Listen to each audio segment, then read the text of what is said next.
As you know, melflufen is, an investigational first-in-class peptide-drug conjugate that target aminopeptidases overexpress on the plasma cells, and this drug rapidly releases alkylating agents into tumor cells.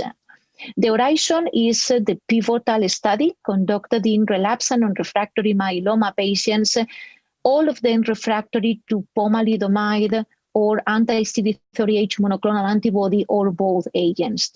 And in this study, 157 patients were included, and the overall response rate was approximately 30%, with a median progression-free survival of approximately 4 months and median overall survival of approximately 1 year. And different sub-analyses have been presented at ASH meeting. One of them focused on the evaluation of melflufen in patients with high-risk cytogenetic abnormalities.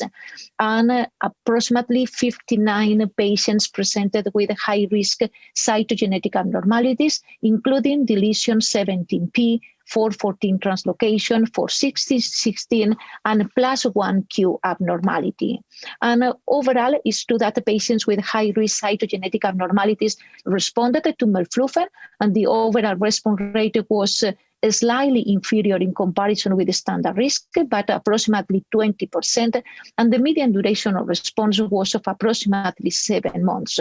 So I would say that the efficacy from the overall response rate is comparable, and from the progression-free survival point of view, again, the median PFS was 3 months for patients with high risk and 4.4 months for patients with a standard risk. If we have to select the group of patients who benefit the most from melflufen, I would say that patients with plus 1q seem to be the group of patients with high-risk cytogenetic abnormalities benefiting the most from melflufen plus dexamethasone.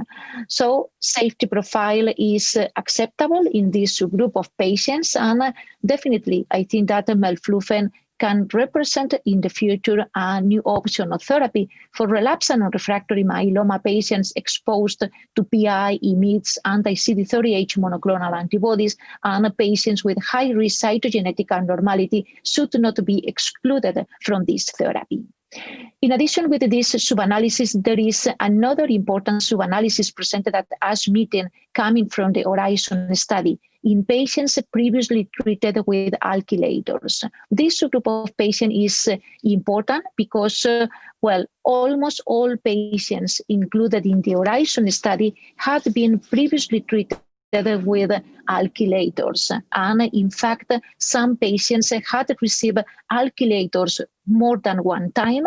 And in addition, some patients were even refractory to the alkylators. And as Melphalan is able to release into the plasma cell alkylator property, it's important to evaluate what is the efficacy and the safety profile of this drug in the patients previously exposed to alkylators.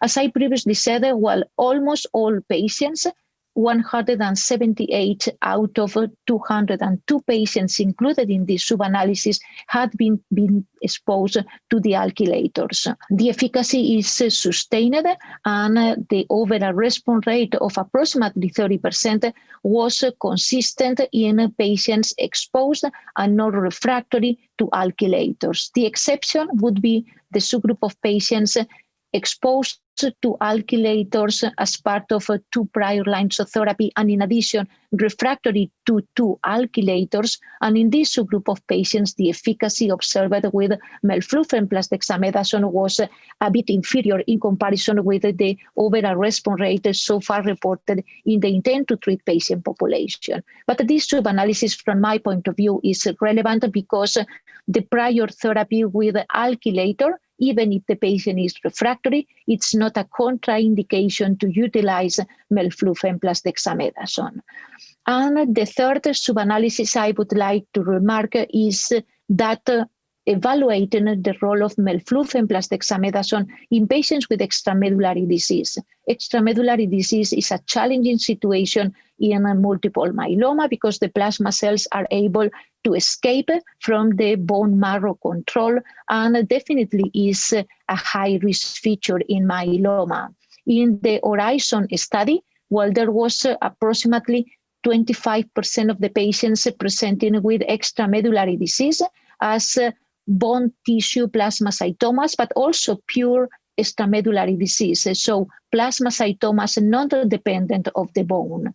And important to remark that melflufen plus dexamethasone was effective in this group of patients, and the overall response rate was consistent with that reported in the intent to treat patient population, approximately 25 and 22%.